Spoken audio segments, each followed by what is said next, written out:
श्री राम जन्मभूमि आंदोलन में जिनकी हुंकार से राम भक्तों के हृदय हर्षित हो जाते थे, ऐसे अशोक सिंघल जी सन्यासी भी थे और योद्धा भी। पर वो स्वयं को राष्ट्रीय स्वयंसेवक संघ का प्रचारक ही मानते थे।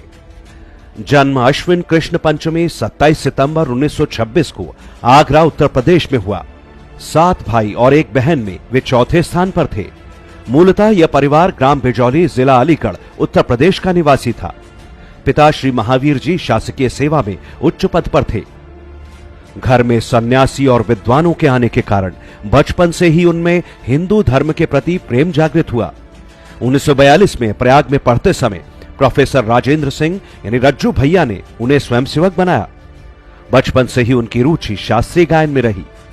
संघ के सैकड़ों गीतों की लय उन्होंने बनाई। उन्होंने काशी हिंदू विश्वविद्यालय से धातु विज्ञान में अभियंता की डिग्री ली। 1948 में संघ पर प्रतिबंध लगा तो माननीय अशोक सिंघल सत्याग्रह कर जेल गए। वहां से आकर फिर 1950 में वे प्रचारक बन गए। प्रचारक के नाते गोरखपुर, प्रयाग, सहारनपुर और फिर मुख्यतः कानपुर रहे। संघ के द्वितीय सरसंघ चालक श्री गुरुजी से उनकी बहुत घनिष्ठता थी। कानपुर में उनका संपर्क वेदों के प्रकांड विद्वान श्री रामचंद्र तिवारी से हुआ। अशोक जी अपने जीवन में इन दोनों का विशेष प्रभाव मानते थे।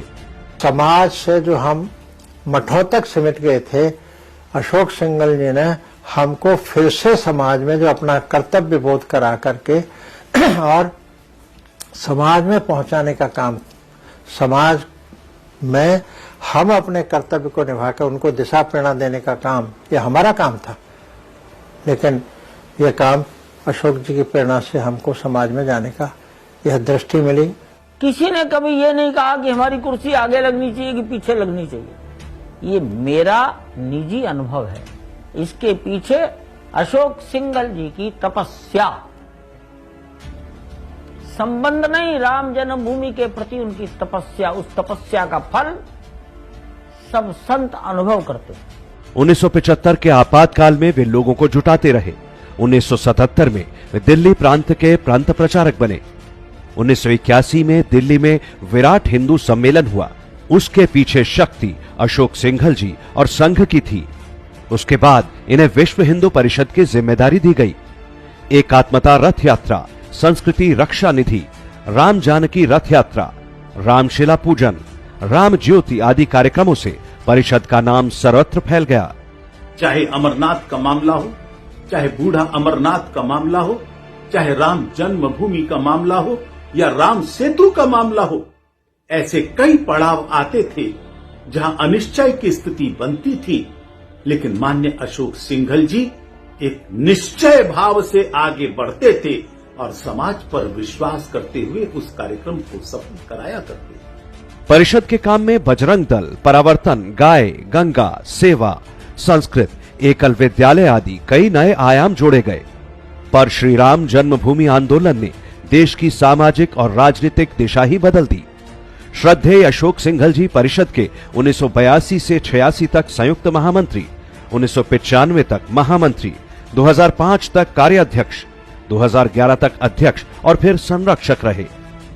अशोक जी की विनम्रता से सभी पंथों के लाखों संत राम मंदिर आंदोलन से जुड़े। संतों को जोड़ना, उनके दिमाग में यह राम मंदिर सामान्य राम मंदिर नहीं तो रामलला के जन्म स्थली पर मंदिर निर्माण का विषय है। यह हिंदू के स्वाभिमान का, श्रद्धा का, आस्था का विषय है। इसलिए इसको किसी के मत पर छोड़ा नहीं जा सकता है। और आप लोग समाज में आगे जाइए, जन जागरण के लिए आगे बढ़िए और उसमें से फिर सब संप्रदायों को एक मंच पर बिठाना, ये कम नहीं है, बहुत बड़ी बात। सब संतों को एक इकट्ठे लाना, कोई भी समुदाय, जैन समुदाय, सिख समुदाय, बौद्ध समुदाय और जो भी समुदाय थे अपने जन धर्म के, उन सबको एक मंच पे लाना और एक कल्पना करना, एक नव भारत, पुराना जो अपना भारतवर्ष था उसकी कल्पना जो उन्होंने दोबारा करी कि हम क्यों नहीं विश्व विख्यात भारतवर्ष दोबारा से बन सकता है। वो जो कल्पना थी उनकी, वो बहुत दूरदर्शिता की थी। श्री राम जन्मभूमि के समूचे आंदोलन में कई बार उनके अयोध्या पहुंचने पर प्रतिबंध लगाए गए, पर वो हर बार प्रशासन को चकमा देकर वहां पहुंच जाते थे।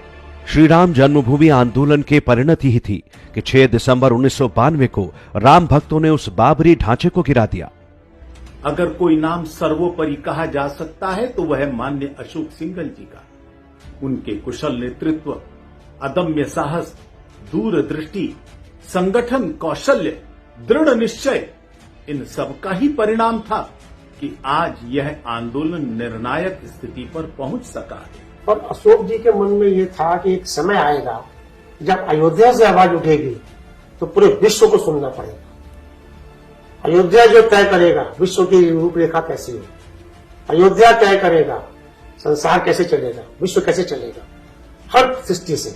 तो ये उनकी जो सोच थी वो बहुत गहरी थी। इसलिए उन्होंने ये कहा कि हम कुछ भी हो जाए अपनी जन्मभूमि नहीं छोड़ेंगे, हम अपनी संस्कृति नहीं छोड़ेंगे, अपनी जमीन नहीं छोड़ेंगे, अपना वजूद नहीं छोड़ेंगे। माननीय अशोक सिंघल जी काफी समय से बीमार थे। 17 नवंबर 2015 को उनकी देह शांत हुई।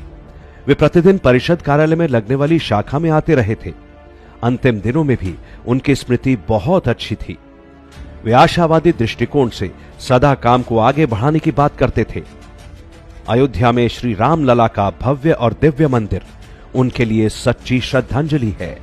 1990 में जब कुछ भी किसी को दूर दूर तक सोच भी नहीं था कि क्या होगा, कोर्ट क्या करेगा और क्या करेगा, लेकिन इसके बाद भी सोमपुरा अहमदाबाद उनसे मंदिर का प्रारूप तैयार करवाना, उस पर प्रारूप के आधार पर पत्थरों की तराशी कराना, कटाई छटाई, और वो सब लोग पूछते थे अरे कभी तो समय आएगा, जब समय आएगा तो ये पत्थर वही मंदिर के काम में आएंगे। और आज हम देखते हैं कि ये जो 2 साल में मंदिर तैयार हो रहा है तो वो जो 90 से तराशने वाले पत्थर वही सब काम आ रहे हैं। अशोक जी हमारे बीच में नहीं है, लेकिन उनके गुण, उनकी स्मृतियां, ये सब हमारी यादों में शेष हैं। और राम जन्मभूमि पर भव्य मंदिर का निर्माण, यह माननीय अशोक जी के प्रति भी हिंदू समाज की सच्ची श्रद्धांजलि।